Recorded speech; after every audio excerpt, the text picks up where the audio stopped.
Meu nome é Francisco Reginaldo da Silva Santos, é também conhecido como Reginaldo Canindé. Sou índio pertencente ao povo indígena Canindé de Aratuba, no município de Aratuba, no estado do Ceará.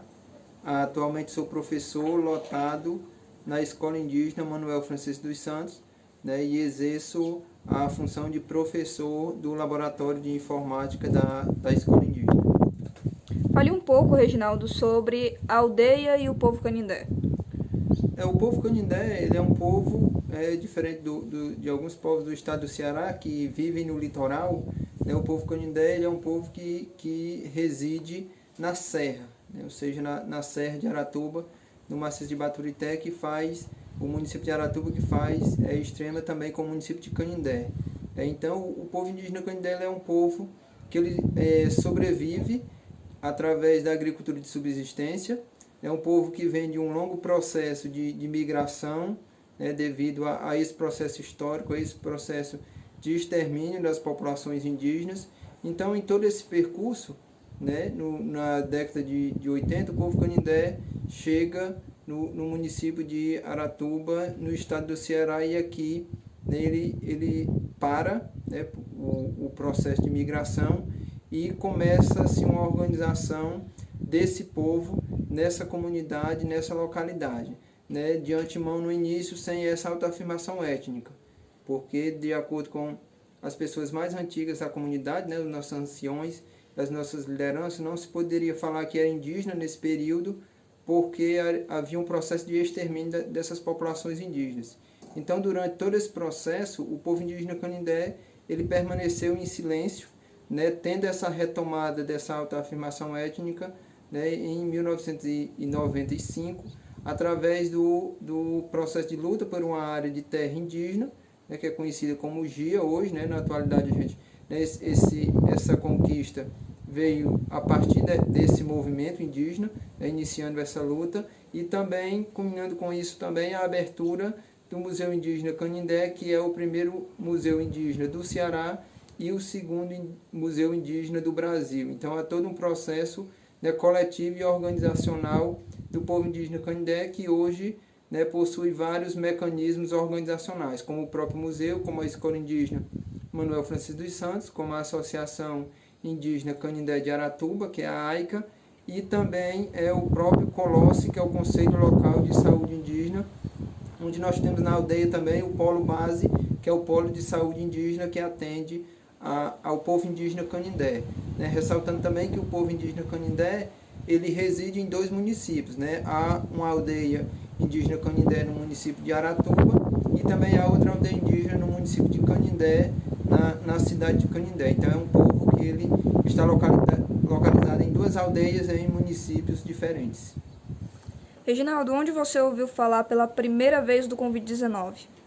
O Covid-19, pela primeira vez, a gente ouviu, acho que a aldeia, como todos, através das redes sociais, né, e principalmente da televisão, porque era algo realmente que estava distante, né, da comunidade, distante do povo, distante aqui até mesmo do nosso país. Né? A gente ouvia muito e via na televisão essa questão da pandemia, mas em outros continentes. Como que você pensou que seria a pandemia? Imaginou que ela duraria tanto tempo? O primeiro momento é que a gente imaginava que a pandemia ela não chegaria no Brasil. Né? Seria algo que seria controlado mesmo onde ela surgiu, né? No caso em outros países. Mas no dia 16, né, de março, a gente estava na escola, né, como eu trabalho na escola, como já falei anteriormente, e de repente a gente recebeu a notícia que a escola deveria parar. Ou seja, o Estado, né, decretou essa paralisação da escola. E de antemão, né, pela notícia, pelas informações que a gente tinha, né, o primeiro momento era que a gente pararia durante uma semana, né, a primeira impressão foi essa, que seria durante uma semana, né, para ver essa questão. Só que daí, né, com essa paralisação, a gente passou a perceber que não era algo tão simples, né, e realmente era algo bem complexo e que não seria dessa forma tão rápida. Em relação ao isolamento na aldeia, como foi que ele se deu? O isolamento na aldeia ele se deu de várias formas, né? Primeiramente, essa organização da própria comunidade em si, né? No início a gente não tinha nenhum caso, né? Nem na aldeia, nem no município, e de antemão as pessoas, eu acredito que não tomaram tantos cuidados, né? Então, a partir dos primeiros casos, das primeiras suspeitas, né, a aldeia ela passou a se comportar de forma diferente, né? Pensou-se primeiramente nos anciões, nas crianças, né, exatamente no pessoal que era o foco principal, né, da doença, porque em si a doença só atacava aquelas pessoas de uma certa forma mais forte, aquelas pessoas que já tinham, né, alguma doença e que o vírus atacava de uma forma mais rápida, né, e isso levando à morte. Então, assim, com esse processo de crescimento dos contágios, então a aldeia ela praticamente passou a se isolar até mesmo, né, por ser uma aldeia indígena, a gente tem muitos parentes, muitos colegas, muitos familiares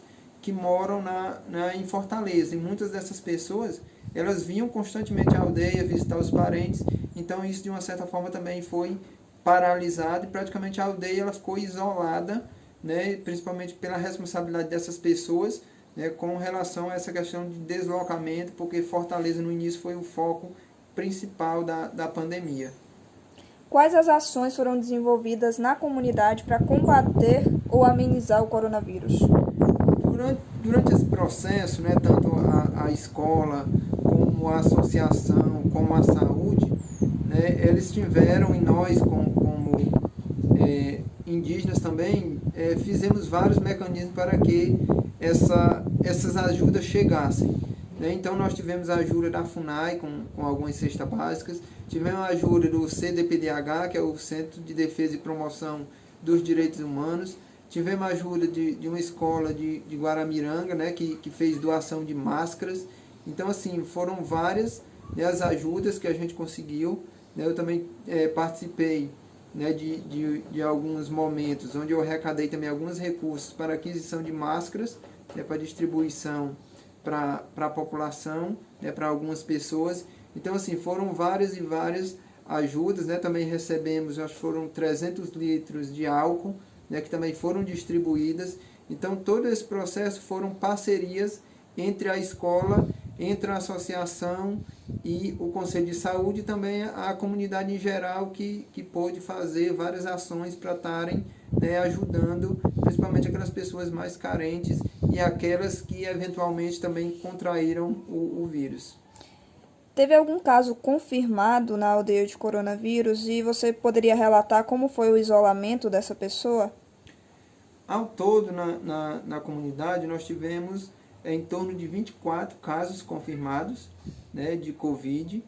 Essas pessoas elas tiveram um acompanhamento sistemático da equipe de saúde indígena, né, que fazia esse monitoramento e fazia esse acompanhamento dessas pessoas, né, os mantendo isolados. Né, e a gente percebeu também que no início tinha aquele alvoroço, as pessoas querendo saber, de uma certa forma, quem era que tinha contraído o vírus, né, temendo muitas vezes até um medo mesmo de ter contato com essa pessoa, né, caso essa pessoa não viesse a se isolar da forma correta.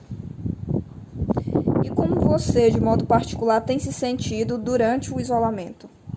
Durante o isolamento é algo, principalmente para nós, né, e para mim como indígena, é algo fora do contexto, né, algo fora do normal, porque para quem tem o costume, né, de sair, de viver comunitariamente, de viver principalmente o contato na escola, com os alunos, com os familiares. Então, assim, de uma hora para outra, você ter que parar todo esse processo, né, coletivo, parar todo esse processo cultural, é algo realmente bem triste, né, e ao mesmo tempo o isolamento ele faz com que você perca, né, muito contato, muitas informações. E principalmente eu acredito que o foco é a questão cultural, né? Você não pode mais se encontrar para dançar um toré, você não pode mais se encontrar para uma reunião de organização comunitária. Então, assim, a gente se sente preso, né, dentro de uma casa, dentro de um pequeno espaço, porque você pode sair, né, mas nem tanto.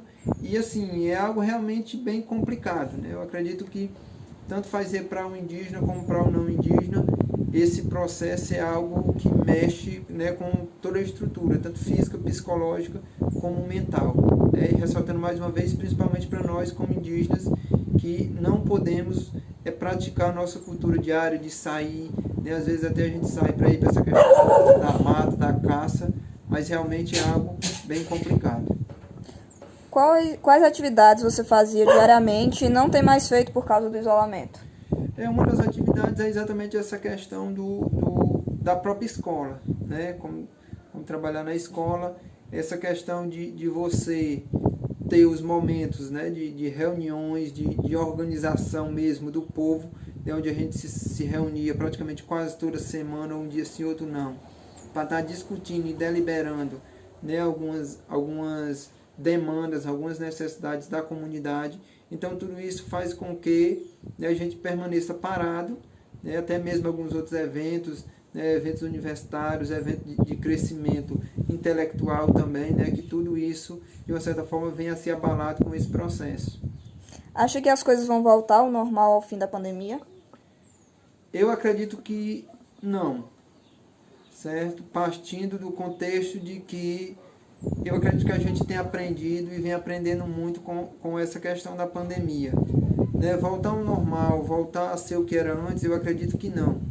Porque o medo fica, essa questão, né, do próprio cuidado, né? Fica essa questão da preocupação com o próximo, né? Principalmente na comunidade, quando a gente fala na questão das lideranças. Então, assim, é um isolamento, né, que está fazendo com que a gente repense, né, o nosso modo de vida, até mesmo a nossa questão cultural, até mesmo a questão higiênica, né, dos cuidados, porque assim, o vírus, ele de uma certa forma, ele vai de encontro aos cuidados. Então, se você tem cuidado, se você se cura, se você faz a higienização, se você utiliza os materiais necessários, né, para se proteger, então dificilmente você vai contrair o vírus. Então, assim, eu acho que, de uma certa forma, a gente está sofrendo muito, mas assim, também é muito aprendizado, né, em relação a essas demandas. E de modo muito particular, como foi a experiência de ser pai durante um contexto de pandemia? Eu acredito que é uma experiência, né, ao mesmo tempo que ruim, ao mesmo tempo que complicada, foi uma experiência, entre aspas, eu digo boa, né? Porque ser pai realmente é algo transformador, né? Eu já sou pai de uma garotinha, Ana Sofia, de 5 anos de idade, né? Minha princesa. E agora, no período da pandemia, né? Antes da pandemia, né? A gente planejou em ter o segundo filho, eu com a minha esposa, e ela engravidou e é um menino, né? Era um menino, nós soubemos no tempo da pandemia, então era tudo aquele processo. Mas com a chegada da pandemia, né, e o isolamento social, a gente passou a um processo realmente de muita preocupação, muito cuidado, né, principalmente porque já estava muito próximo do nascimento, né, quando se iniciou-se a pandemia, e com 2 meses já nesse processo de tudo da pandemia, né, veio ao mundo o nosso segundo filho, João Lucas, né, e os cuidados aí passaram a ser redrobados, né, com relação a tudo. Então a gente tentava planejar de todas as maneiras o parto, né, como seria o parto, os cuidados que teria que ter na relação do parto quando ela fosse para a maternidade, o retorno deles dois para casa, a pessoa quem ia com ela, né, para ficar na maternidade. Então tudo isso passou a ser bem complicado, né, pensando exatamente nisso, né, nessa responsabilidade que deveria se ter, e pensando também nos cuidados que ela ia ter, né, no hospital, na maternidade. Então, assim, graças a Deus foi tudo bem, né, o João Lucas nasceu e veio para casa, né, graças a Deus, praticamente no outro dia, né, nasceu num dia, quando foi no outro dia ele já veio para casa. Então, assim, quando chegou em casa, a gente passou, né, a ter esse momento só nosso, né? Quando eu falo essa questão do lado positivo, é um momento nosso, ou seja, era apenas eu, ela, a minha esposa, a Ana Sofia e o João Lucas. Então, assim, foram, né, foi todo um processo somente a gente, né? A gente não poderia ter ajuda de ninguém de fora, a gente não poderia pedir ajuda, a gente, né, de uma certa forma isolou as nossas famílias, né? Nem a família da minha esposa e nem a minha nos visitavam, a gente ficou realmente trancado, né, dentro de casa, apenas eu saía, né, com todos os cuidados, mas para estar comprando os mantimentos necessários, tanto para ele, né, como para Ana Sofia, como para mim e para minha esposa. Então, assim, foi realmente um momento muito difícil, né, a gente se sentia realmente até às vezes muito triste, porque os parentes queriam ver, né, a aldeia, por ser uma aldeia indígena, quando nasce uma criança, todo mundo quer visitar, todo mundo quer ver, todo mundo quer pegar. Então, esse processo, né, ele não passou por isso, né, porque a gente ficou realmente isolado, pensando na saúde dele, né, e também na nossa, para que o vírus não viesse, né, a contaminar nenhum de nós, e principalmente a ele, por ser uma criança, né, pequena, indefesa, né, que não poderia, que a gente também não sabia, né, a gente também ficava preocupado olhando na internet, querendo saber, né, como era o vírus, como o vírus atingia as crianças também. Então, assim, foi um processo realmente muito, muito complicado, que a gente passou e ainda está passando, né, com essa questão do vírus. Ele está, mais uma vez, aumentando a quantidade de pessoas contagiadas novamente. Então, né, nessa nova fase, a gente continua praticamente isolado, recebendo poucas visitas e não saindo de casa ainda com todos esses cuidados. Então, Reginaldo, para encerrar, eu queria só que você lesse o termo de autorização do uso da sua imagem, que é para a gente poder estar divulgando o seu áudio e a sua imagem no projeto de pesquisa. Pronto, então eu, Reginaldo Canindé, autorizo para os devidos fins o uso de minha imagem e áudio pelo projeto Mapeamento das Violações aos Direitos Indígenas no Nordeste. No mais, a gente agradece pela sua participação. Muito obrigado, Reginaldo.